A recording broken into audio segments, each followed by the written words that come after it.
பொண்ணு முன்னாடி first time நிக்கிறேன். எப்படி உன்னை கண்டுபிடிக்கிறதுக்கு 27 வருஷம் ஆயிடுச்சு. எதுக்கு மேல என்னால வெயிட் பண்ண முடியாது. சோ டக்குன்னு சொல்லிடுறேன். நீ எனக்கு கேசரி கொடுத்த, அவ எனக்கு அல்வா கொடுத்துட்டு போயிட்டா.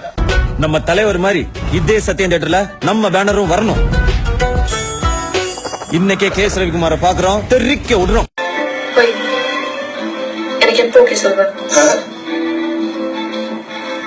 பட் கொஞ்சம் ஃப்ராடு, பொய் சொல்லுவேன், நடிப்பேன்.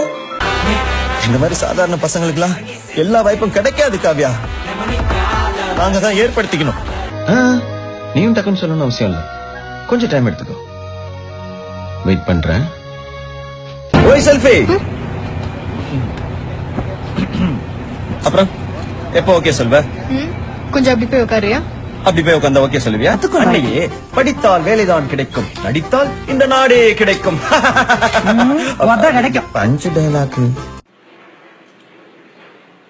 நிஜமாவே எனக்கு தெரியல காவ்யா. நீ தான் கண்ணுக்குள்ள தேடி சொல்லணும். எனக்கே உன்னை இவ்வளவு பிடிச்சிருக்குன்னு.